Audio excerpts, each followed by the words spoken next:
Coming up on this week's episode of My Medical Mixtape. Why am I afraid of metal, Reyes? I guess it gets a bad rep. Born and raised into metal, and I just never stop. Do you ever get overwhelmed? Even if things don't work out that way, but you still embrace the patient, the family. You're doing your best. What was that playlist we made during COVID lockdown? It was scarier than being super busy because we didn't know anything. ER personnel aren't prone to freaking out. Because it could be very gratifying. Yeah. It could be very soul-feeling. It's kind of like you let the music say maybe what you can't put words to yet, right? Exactly. That includes the anger, the sadness, the happy. Her name was Laura, and I made her a Bon Jovi mixtape. A Bon Jovi And it took me mixtape. like a week. So it's like a window into the human experience. Mm-hmm. Yeah. And somebody else's version or interpretation of whatever's going on in this world.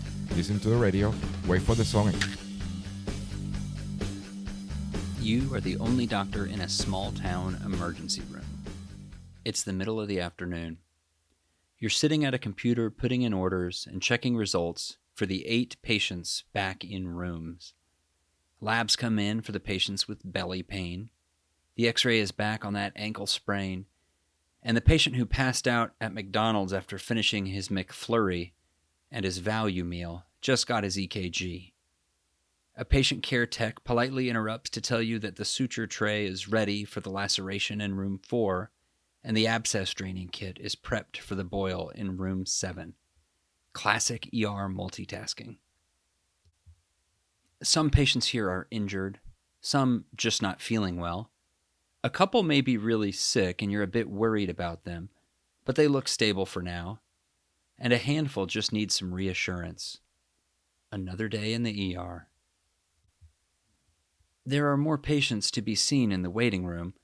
A spider bite, some vomiting, an allergic reaction, pregnancy-related bleeding, and a fussy baby from what you can see on the tracker board. That's when the receptionist from the front desk runs to the back and frantically asks for help.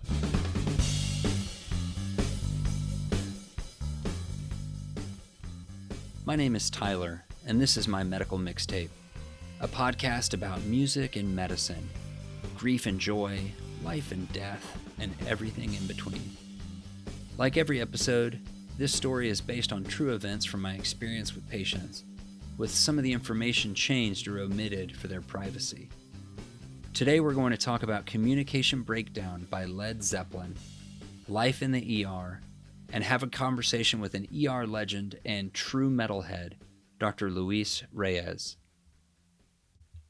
Now, ER personnel aren't prone to freaking out. So when the usual ER day was interrupted by the receptionist frantically asking for help, you figure there must be something going on. So you hop up from the computer and head out to the front of the building. Now out in front of the emergency room in the Circle Drive, you see a yellow SUV parked in the patient drop-off area, and a very frightened middle-aged man standing outside the car door saying, "She's not breathing. She's not breathing. Help me. Is she dead?"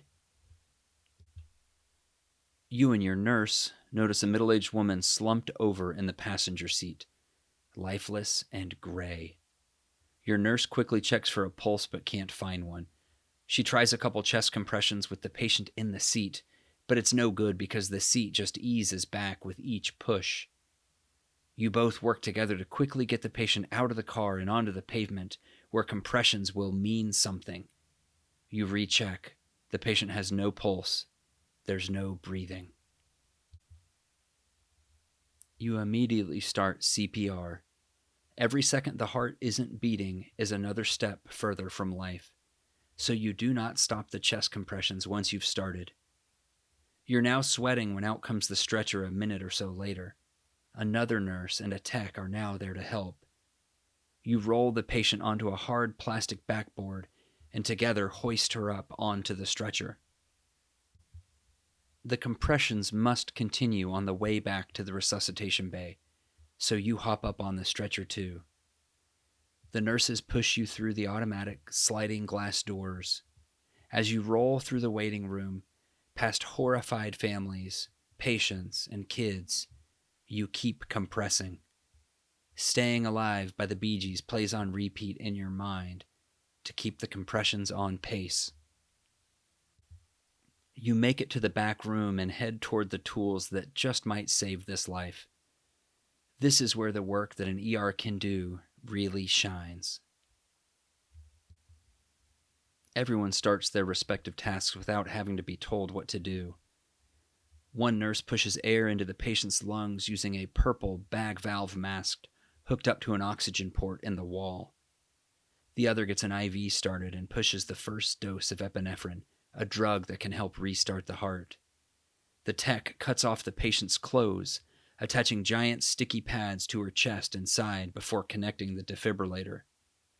You quickly examine the patient from head to toe and listen to her lungs for any clue as to the cause of this tragedy. Pretty soon the receptionist escorts the frightened man from the circle driveway in the yellow SUV to the corner of the resuscitation bay. He tells you his wife of 27 years was complaining of chest pain and asked to be driven to the ER. He said she's never really been sick before. The resuscitation continues. Epinephrine, shock, compressions. Epinephrine, shock, compressions. You place a breathing tube through her mouth and into her windpipe, and everyone takes turns squeezing oxygen through the tube. And then, when you check for a pulse after the third round of CPR and electric shocks, you find one. Heartbeat restored. You call for a helicopter to transport her to the big city hospital where she can get the care she needs.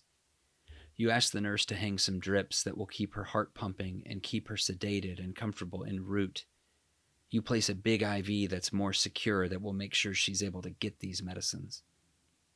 It's been 43 minutes since the yellow SUV pulled up and you took a CPR rodeo ride through the ER hallway when you finally feel you can sit down and take a breath. Only 5 hours left on shift before relief arrives. And that's life in the ER. If it were a song, it would sound like this.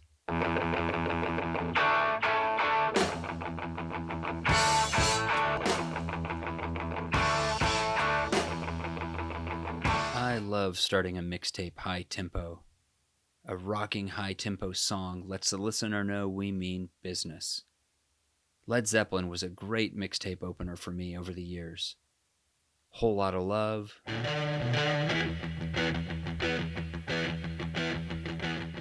The song remains the same.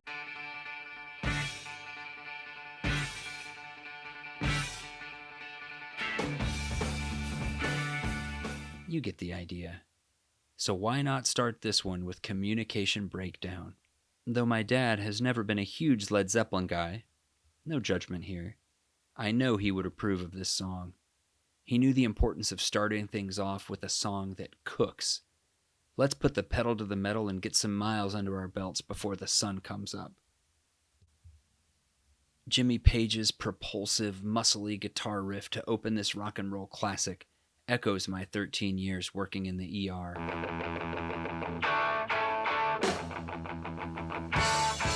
Better bring the energy to every shift. You'll need it.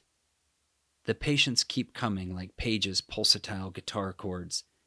The urgency of your every move is crucial. And the lyrics to this song really resonate too.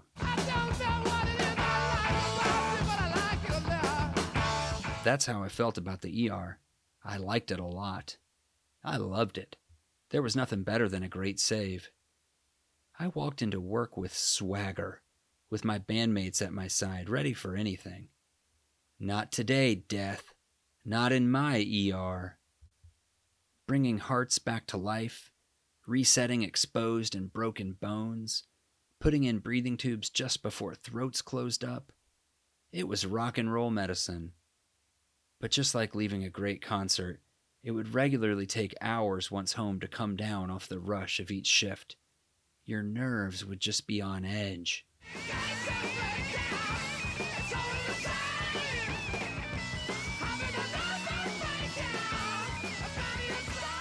And as much as I loved it all, at some point the adrenaline got to me. The frenetic pace, the rushed conversations, the knife's edge, life and death decisions, the unending flow of patience. All of it left me feeling frayed and on edge. I left some shifts feeling like the cover image of this Zeppelin album, the Hindenburg airship bursting into flames. Listen to this. Right after the second chorus, Robert Plant sings, "Oh, suck," and then Jimmy Page goes into this crazy guitar solo.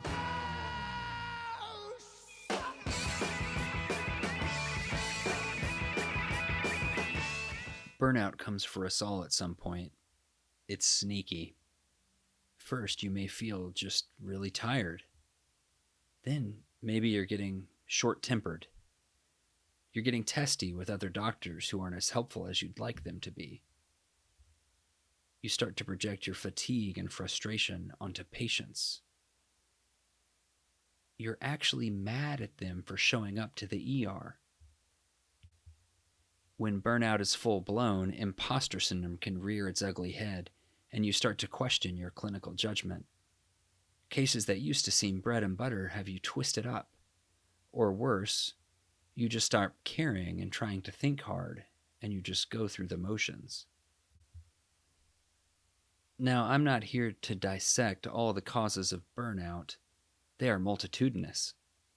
Exhaustion, tough cases that eat you up, dwelling on mistakes, feeling like you don't have enough time to really connect with patients and make a difference, the corporatization of medicine, and, oh yeah, a worldwide pandemic. All of these things can contribute. I haven't fully analyzed all of my burnout, but I do know I needed a change. I no longer wanted the insanity of CPR rodeos, the last-second attempts at saving a life, or the fire hose of patients pouring into the waiting room. I started to desire something very different in medicine. I wanted to spend more time diving deeper with patients, slowing down, walking alongside people with serious illness for longer than the few minutes I had with them in the ER.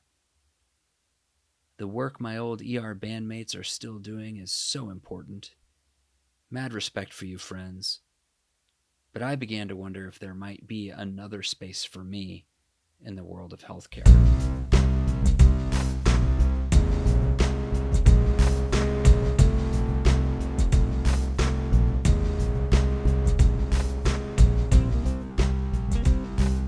With us today is Luis Reyes, an ER legend from Austin, Texas. Legend. Yeah, that's right. Legend. That's right. Thank you. Luis was born and raised in Puerto Rico. That's correct. Did I say it okay? Yeah. He's better than most. a father of teenage boys. Yeah. Yeah. A really good friend of mine for about a decade now. Oh, yeah. 2013. 2013. Mhm. Okay, you are a ravenous sneakerhead. Absolutely. Yeah. Is that a fair description? A sneakerhead, yeah. For sure, a sneakerhead. And you're probably the biggest all-around music fan I know. Yes. Do you think that's fair? Well, yes, in a way, because of my strange love for like different things. I guess it's just my personality, because I have different stages of me throughout a single day. So that includes the anger, the sadness, the happy. So my music is kind of goes very similar to how I'm feeling in a particular minute of my life. Yeah. It matches your mood. Yeah. Well, we're so glad to have you here on my medical mixtape. And that's actually my first question I was going to ask you is there any music you don't like? Country music. Yeah, even as I asked it, I was thinking, that's what he's going to say. Yeah. I love Johnny Cash. That's about it. That's it. What about Willie? You see, I always want to dig into the Willie Nelson thing, because I know I live in Austin. Yeah. And he is a legend. Absolutely. But I don't know where to start. Okay. Because the Willie Nelson was not a thing in Puerto Rico. There was no radio station playing Willie Nelson. Sure, yeah, So- but you probably got Garth Brooks or Shania Twain. Yes, absolutely. And it was like the Garth thing was, who is this person? Why is he number one on the billboards? I had no idea who this guy is. And then he did the black metal thing, and I was Chris Gaines. exactly. I was even more confused. So Totally. yeah, I know who they are. I know maybe a few songs like, oh, that's Garth Brooks. Other than that, it's like, pass. Fair enough. Okay, so country music you don't like. What music do you like best? It's got to be metal. Metal? Yeah. Is that that's I was born and raised into metal, and I just never stopped. I maybe had the grunge era break. Other than that, but no, I was still grunge broke you out of metal. Took me away from it from a little bit, but I still missed it. So I will go like, okay, I love Pearl Jam, I love Nirvana, obviously, but like. Yeah, I was like, that was part of, in doing those years, like, I still kind of feel like I need to go back and what's happening with my music, where are all my artists, and then they came back. So do you think that grunge looked down on metal? Because I know they looked down on like hair metal or the Poison, the Skid Row kind of, like the spandex. I think they looked down on spandex. But I think it's fascinating. Do you think grunge looked down on... You're wearing an Iron Maiden T-shirt today. Like, do you think they judged that? I don't think so. I think it was mostly getting rid of the hair rock bands, because I actually was listening to a Dio interview, and he did not refer to the hair rock bands as metal. He's like, this is not metal. This was never metal. And I'm sorry to say, no. But of course, they were all put in that category. Everything that was not grunge was metal. Even though it wasn't. But I think most grunge bands still had the respect of, or respected the Metallicas, the Slayers, the Iron Maiden, because they were still doing something different. They were not hair metal. It was not about parties and girls and drugs. Yeah, and spandex. Lots of spandex. And makeup. So I feel like they might not want to admit it, but I think they all come from basically, we don't want to play this soft version of rock. We want to have a message, and the only people doing this is the all kind of like dark metal bands, and they probably created a genre based on those ideas that were already established. Because you don't have love songs from Iron Maiden, you don't have a love song from Metallica. You may have a ballad, but not a love song. But all the songs have a message, even if it's just based on history or whatever. In the case of Iron Maiden, they have a bunch of songs about Alexander the Great and historical things. That's amazing. Yeah, that's a good point. There aren't a lot of just catchy love songs there. Now, okay, so that brings me to an important question that we've discussed before, because there's one band that has a ton of love songs that is, largely considered the greatest band ever, the Beatles, right? Although not as many love songs kind of toward the end of their career. And then there's another band that you have argued may have done more for music than the Beatles. And I don't think they have any love songs, which is Pink Floyd. Well, I think this is when it comes down with these two bands that we both loved. We both love both bands. Absolutely, so let's say absolutely. That. And I understand, like, the Beatles' method was they were probably considered a boy band at the beginning. Pop songs, and even though they were already masters by the time they became popular, because they were playing all these venues in Germany for years and playing six nights in a row and whatever, all that stuff. Their craft was incredible. Exactly. Yeah. So they were masters at what they were doing, and obviously, I guess in a way they were doing just pop rock, and then they became huge. But then they acknowledged, like, we don't want to do this anymore. We want to do what we want to do. We want to experiment on sounds and lyrics and music. And they took it to the next level. Right. For me, Pink Floyd began doing, we're just not going to do pop songs. We're just going to do... they never had a pop era. Exactly. We're just going to do this. Whether you like it or not, it's fine, but this is what we're going to do. And it was probably, both bands were way ahead of their times. Yeah. Both completely different, which is awesome because, instead of emulating what it was popular... Floyd decided we're just gonna do whatever we want, and the Beatles decided we're just gonna not do concerts anymore and just focus on our music and whatever we want to experiment on, and it's amazing. And we don't see that anymore. And they were so proliferative. I mean, just like album after album after album. No, you don't really see that anymore. No. Well, do you have you've said your favorite music category is metal. Yeah. Which is an area of music that you've actually showed me some about. It's something that I've just been afraid of. Why am I afraid of metal, Reyes? I guess it gets a bad rep. Yes, there are some scary bands out there. I'm not gonna lie, but again, is when you listen to it, it's not that you're supporting that message. You're just listening to a different opinion of about something. Let's say war. I'm a pacifist. I don't believe in war. But if you listen to Slayer, it's about war. But it's just basically kind of like listening to an opinion that was from somebody else. You don't have to agree with it, but you can listen to it and kind of appreciate what they were trying to tell you in that particular song. And that's what metal is kind of like. You may listen to something that is completely dark, but you're not saying just because I like it doesn't mean I agree with what you're saying. It's just I respect that you're saying it, and good for you for having the guts to put a song like this out there. So it's like a window into the human experience and somebody else's version or interpretation of whatever's going on in this world. I may not agree with it, but it still kind of feels like, yes, this is all about hearing a different point of view. I do find it's fun. I'm drawn to people who are kind of going all out in music, when you feel like they've given everything they had to that song or that album or that performance. Yeah. I think that's why, honestly, I think, and I know we both love this band and also recognize, some of the limitations maybe, or some of the reasons people critique them, but like U2, they were sincere, man. They were going all out with all of their performances in the 80s, and you may, take it or leave it, but they're putting it all out there, And I think people are drawn to that passion. Yeah, absolutely. And the music, the craftsmanship, because, and that's one of the things about like rock and metal and even U2 and some of these bands that will last forever is like they're great musicians. If you're not good enough at playing your instruments, I don't think you're going to last very long.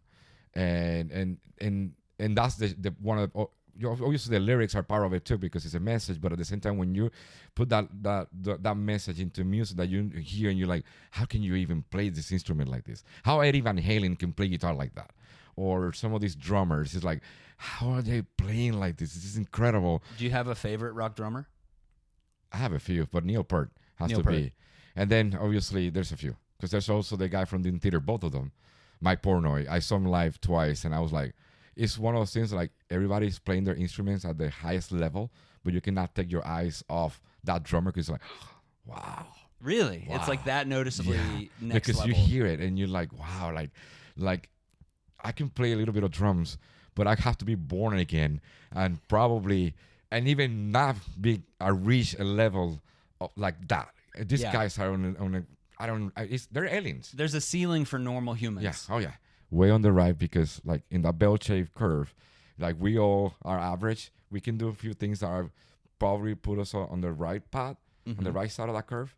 But these guys, some of them are just, they're just on the infinite little tail of the bell curve. It's mind-blowing. And then you add some lyrics to it and you're like, ah. It'd be hard to be in a band with somebody that good. You'd feel like you're like, what am I really bringing to the table here? Exactly. But then that's the thing. They all do something. Yeah. And a great band. Yeah. Everybody. Yeah, exactly.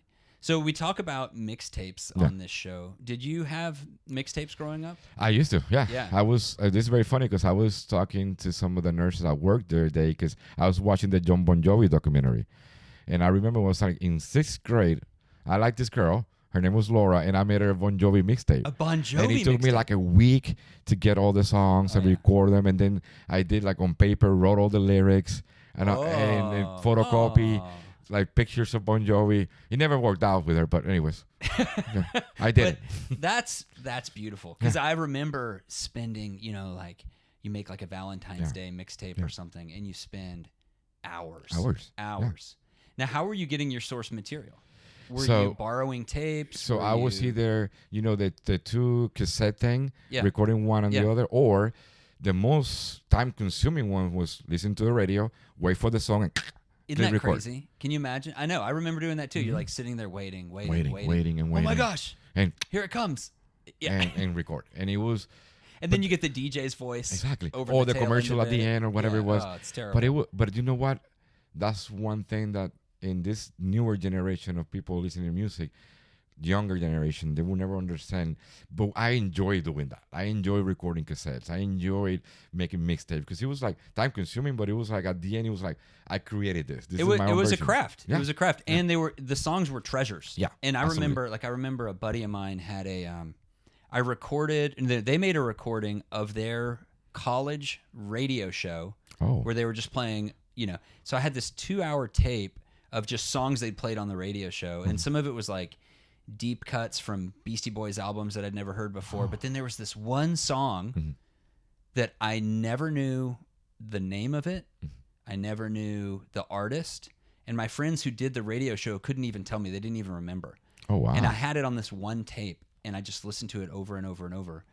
And then it got crushed in a car door, and I was like, no, that's the only, like, Gone that song forever. doesn't exist.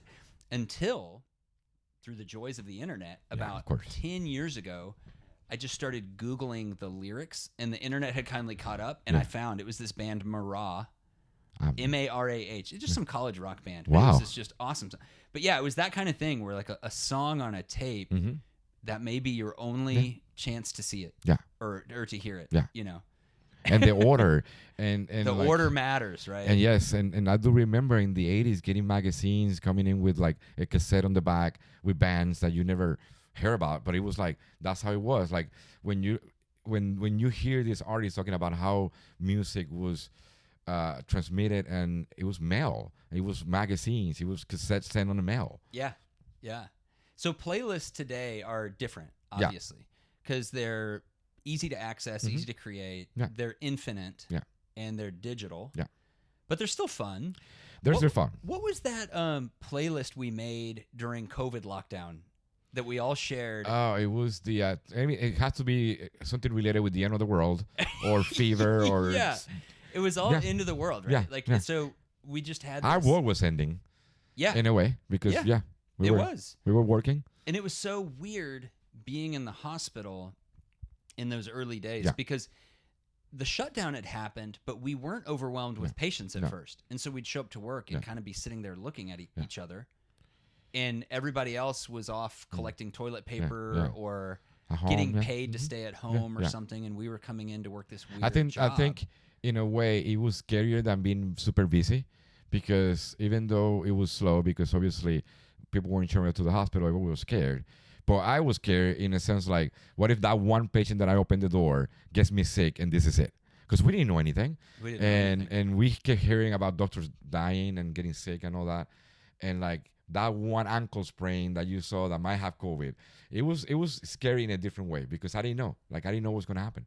And so, of course, our playlist being, morbid, it wasn't like happy songs to make you feel better. It was all songs about the end of the world or fevers or... anything related, anything that had to do with sickness, it was there. Yeah. It was a great playlist, I think. It was a great playlist. It got really long. Because I think in a way we like to, even though as ER doctor, we see terrible things happening all around us, because it's our job. When we gotta do it. And one way to cope with it, instead of finding happy songs, we kind of want to. It's weird. It's kind of hard to explain, because we want to be like, in a way, not making fun of anything, but like just to relax, but at the same time trying to be in to what's happening in that moment. So yeah, it was COVID. It was a terrible thing that was happening all across the globe. The one thing that we can relate to us is music, and let's find some music that have to do with what we're dealing with at that moment. And I thought it was a cool idea. It's kind of like you let the music say maybe what you can't put words to yet, right? Exactly. So you're the king of playing music on shift. Yeah. Right. And I noticed whenever I would come into a shift and you were already there, you would always change the music. Yeah. It's like you had a backup playlist that was Tyler approved. Yeah. Can you talk to me about this for a Absolutely, because sometimes when I go to work and when I'm driving to work, I'm always listening to metal or Radiohead. Sorry, Ryan. But like at work, I know most people don't get it, but I will still play it, except when you come in. Because when you came in, I was like, okay, I want to share music with Tyler. I want us to talk about whatever we're playing or is playing on the little speaker. So if it's metal, then Ty and I would not talk about anything because he's not into it. So let me play something that we can put like, oh, this song is good. Oh, can we sing it together? Things like that. So let's make our lives a little easier and just share this moment, you and I. He's the only person I will ever do it. Well, thank you very much. I am flattered and honored, and it was always fun working with you in the ER because of that. So, do you I've come to think that kind of managing a busy ER, working in an ER is almost it's kind of a physical performance, right? It's almost like choreography, the way you move from room to room and thing to thing, and maybe jump into this procedure and step out. And the moves are fast and they're time sensitive, and there's a fluidity to it. Do you ever feel like a flow state, like athletes talk about?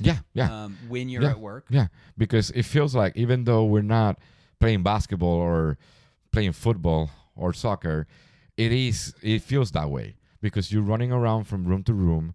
You're dedicating time to each patient, but then once you leave that room, you gotta kind of locked in, do your orders, make sure you're not missing anything, make sure you got everything you needed from that patient on to the next. So there is a mental exercise. It's also a physical exercise because you gotta go from room to room. Our ER is huge, and that's why sometimes at the end of your shift, you're completely over when you're exhausted. Of course, you didn't run a marathon, but it feels like one because you got ups and downs. You're going up and down. Yeah. And then you get locked in, so you get momentum. You get the same things that athlete will feel like. I'm in the zone. I'm doing all these things, and I'm going to put a chest up here. I'm going to intubate this one, central line, and then I'm going to repair this lag.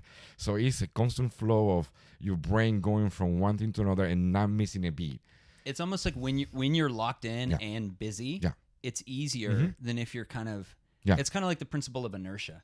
It's like if you're just kind of sitting there, it's kind of hard to get going. But if it's fast, sometimes you're just and you make less mistakes when you're just going, because you still can kind of like see the patient, get all the story in your head, go to the computer, put the orders in, and then go to the next one and keep that flow high. If you're just sitting down and then all of a sudden it's hard to kind of come up when you're already on a level like it's kind of like just sitting, like not doing much.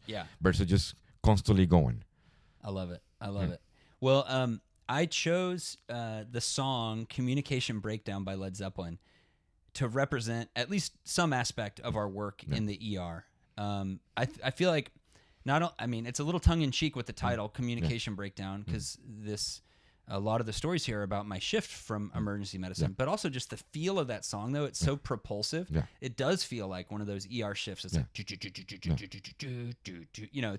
it's just going. How do you approve of this song choice? I think so, yeah. Okay, if you had to pick a song to represent life in the ER, is there one that you would, or just you could name some? That's a great question, because it depends. Like if you're working St. David South, it feels like any Pantera song.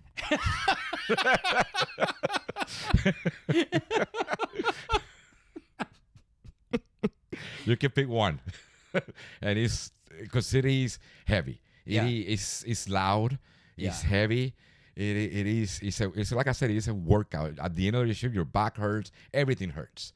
Oh my God, it's a great question, because obviously I'm thinking like any YouTube song too, because it could be very gratifying. It could be very soul feeling. Like Walk On. Exactly, like Walk On. Because stadium anthem. City of the Blinding Lights. Because that song starts so pretty. The whole song is beautiful. And the ER is also beautiful. So it's a mix of kind of those two feelings, because you can do so much good. And even if things don't work out that way, but you still embrace the patient, their family, you're doing your best. So you have, it's beautiful. But it could be also a war song. You're bringing a tear to my eye over here, Luis. That's beautiful. I love that. I thought of a couple songs that I think you might like as representing. So, Metallica's "Ride the Lightning." Oh, you're hitting a nerve there. I just feel like sometimes a shift feels like you're just riding the lightning, man. Like, because that song that album is completely absolute perfection. And that's one thing that we didn't talk about before, was when the digital version of music these days versus back in the day, music helped me learn English, because I will read the lyrics. I will buy the CD or the cassette, Yeah. open it up, see all the pictures, and then go in order and read the songs and memorize them. And so I wouldn't be here if it wasn't for that. Oh, that's cool. So yeah, and Ride the Line is one of those that I will listen to back and forth, back and forth. I played Fade to Black in a talent show. We won, and I played the drums on that. No way. We played that song instead of having two guitars. We had a guy playing the keyboard. Oh, that's so cool. Yeah. All right. What about Fugazi's Waiting Room? I don't know that song. Oh, I don't know my that gosh. song. Well, this is maybe the one time I will ever educate you Okay. on a song. Oh, Yeah. it's just a great one. Okay. Pearl Jam's Alive. Yes. That's anthemic. Yeah. Hopefully everyone's leaving Yeah. alive. Yeah. Not necessarily. That's our goal to That's try our to goal. That's our to. goal. That's right. Unfortunately, it's life, but Yeah. that our goal. I know sometimes patients may not think that way, but we're doing our best. Yeah. We always try to do our best. Otherwise, we wouldn't be here. There's a country song, so I know you don't know this one, but I thought this would be a great one. It's by a guy named Joe Diffie, and it's called "Prop Me Up Beside the Jukebox If I Die." Oh, That would be yeah. I think the thing about country music, and this is me, I don't want to get yelled at by people because I respect it, I understand it, but I guess I wasn't born here. We don't have cowboys in Puerto Rico. We don't have trucks and we don't go mudding. Do you go cow tipping? I don't know. So it's Yeah. hard for me to relate to Yeah. it. That's So fair. That's fair. That's basically I know, like, hey, I hear you. I get it, but we didn't do that. Oh, that's hilarious. Okay. All right. So you've alluded to this several times. I mean, you're an ER doctor and you're trying to do great work, but you see some crazy things. Yeah. Do you ever get overwhelmed? Yes, I do. And the overwhelming part is not the acuity of the patient. Is fulfilling the other stuff that has probably nothing to do with the patient itself, but it's making sure that your metrics are on point. That when you're doing septic workups, you gotta, because those are the things that could be overwhelming because you're gonna get an email if you miss something, and So and, all the kind of regulatory things. yeah, because the patients is not, we're trained to do this, and Yeah. we've done this for a long time, and like, it's just making sure that the patient experience is okay, making sure that you're hitting everything that you need to hit in terms of like your metrics, in terms of your orders and all that, and that could be the overwhelming part, because going and sit down and talk to a patient is like what we're doing now. Yeah. It comes natural. It's for talking all to of a us. human. It's talking, exactly. It's a human talking to a human. It's having a 10, 15, 20-minute talk about what's going on, about your life, and how can I help you out. Yeah. That's well said. Some days are harder than others. Yeah. In the ER and in any field of medicine, and I'm sure in any job. But how do you stay whole? Like, how do you, after the bad days, after a tough stretch? Yeah. How do you stay whole? I think basically listen to a lot of music. I love listening to music on my own. And I love discovering new bands. Every once in a while I get, oh, what is this? Oh my God. Yeah. And you know what? Maybe watching an old movie, going back to like the things that I did when I was a kid. Because when you were a kid, you really have not a whole lot of responsibility. You have to go to school, get good grades, and have fun. So I try to emulate what I used to do back in the day. Go to the movie theater. I go to the movie theater by myself. And that's how I kind of like, okay, on my days off, I will plan in my head several things to do, and I will do them. Nice. Yeah. What's harder, being an ER doctor or a parent of 2 teenage boys? Oh, a parent. Oh, hands down. Hands down, huh? Because everything changes by the day. The ER can still remain a little constant. You kind of know it's going to be busy. You're going to see a lot of patients. You're going to see a bunch of like, very sick people, not so sick, but it's a pattern. Yeah. Right? Yeah. Kids, every single day I get something like, okay, what am I supposed to do here now? There's no book. There's nothing there's you can really read about. not. No. There's really not. And by the time you learn what to do, you've moved past that stage. Exactly. It's like I'm a better son now as a 45-year-old than I ever did when I was 10 or 12. Yeah. So sure. it's like, okay, I guess I understand my kids in a way because I was probably the same. But I'm like, but maybe not. It could be different, but it changes. And I don't know. Like, I will love to be in their heads and be like, okay, what exactly are you thinking? And how do we together go and do this thing so you can be better in the future? And it's hard. Yeah. Well, Luis, I've got a few more questions for you. Okay. These are the heavy hitters. Okay. I'm going to ask you to make some snap judgments. Okay. And I hope you're ready for it. Don't ask me Taylor Swift songs because I don't know anything about it. I don't know any. I know the Shake It Off song. And Sure. And you know Ryan Adams? Yes, I do. You know he did the song I got that for CD. song No, I got that CD. I bought that CD. Of Yeah, 19 yeah. Oh, it's so good. Yeah, it's good. It's It's the only thing I know. That's Ryan all I know Adams. is Ryan Adams' It cover of Taylor I Swift think I songs. heard an interview of his that he said that it only took him like a day to do it. He's got a style. Yeah. He's got it figured out. I think he was being like, hey, it's not that complicated. But anyway, chicken rice with songs. Oh wow. Oh. Hey, Oh. I'm not throwing shade. No, okay. me neither. I won't dare. All I don't right, want people Reyes. camping in my house. No protest here. Okay, Reyes. Beatles or Stones? Beatles, Biggie or Tupac? Tupac, Swiftie or Beyonce? Queen Bee. Queen Bee. I actually do like the country album. Oh, okay. I've Maybe listened she's to your it. gateway into country. I'm listening to it like, okay, this is really cool. Okay, nice. Okay, Creed or Nickelback? None of the above. But if it was it's gotta be Nickelback. That hurts. That hurts so much. All right. I don't know if I can get past that. Oh, You heard it here first, folks. you know, Creed is making a Reyes comeback. loves Nickelback. Is that what I'm hearing? Creed That is you making a love knuckle- Nickelback? No, No. Okay. but Creed is making a comeback. Did they ever and leave? Limp Bizkit is making a comeback. Oh, We're no, going that's- back to the that's not good. 2000s. New metal.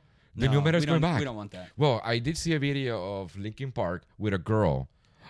I was blown away. She rocked it. As a singer? As or a singer. As a okay, singer. wow. Yeah. Frank Sinatra or Willie Nelson? Oh, chairman of the board. Chairman of the board. Chairman of the Iron board. Maiden or Metallica? Iron Maiden. Really? All right. Pearl Jam or Nirvana? Shoot. You know Nirvana. Nirvana? Yeah. Okay.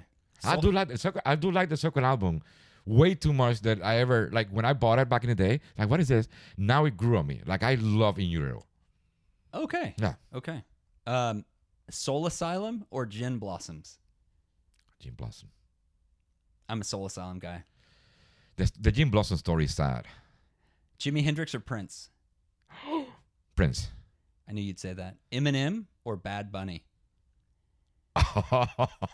Eminem. Yes, I said it. Eminem. What? Absolutely. Yes. Oh my gosh. Yes. Oh my gosh. Yeah, Eminem. You can never go back home. No.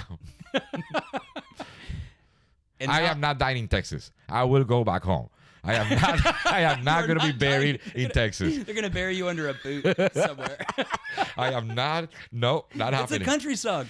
That's your first country song. I'm not getting buried in Texas. Oh, you know what? There you go. There you go. Yeah, because I am Okay. not. U2 or Radiohead? It's Radiohead. I know. It's okay. It's okay. I can take it. It's just, come on. That's fine. That's fine. Oh. All right. If you could tell the story of your life right now Mm-hmm. through song, Yeah. what's on your mixtape? Fade to Black. It's just Fade to Black over and over and over. Yeah. It's not a mix at all. No. And Hello Wait Slayer.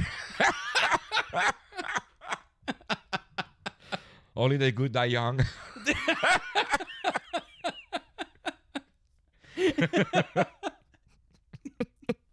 Fantastic. Oh Okay. my goodness. No, yeah. That's the thing about rock and metal, that it will never die. Because pop they have different stages, like different bands, different groups. You had the boy bands in the 90s and late 90s and 2000, and you got but metal, there's always something. There's always a new band. There's always something oh. So That's awesome. Yeah. Well, our guest today has been Luis Reyes, Thank you ER for having doctor me. extraordinaire, all-around great guy, and a good friend of mine. Thank you so much for spending time with us today, man. You're welcome. Nothing more fun than talking Send about Davis music out. with you. Go say hi. If you need me, I'm there, and we'll doing our best. That's Trust right. us. We're I know doing our that you best. are. And thank you for the work that you do And thank you. every day out there in Thank the you ER, for being. man. You have been the best boss I ever had. Oh, man. Yeah, you did it. You were my best boss. You're still my boss. I'm Yeah, yeah.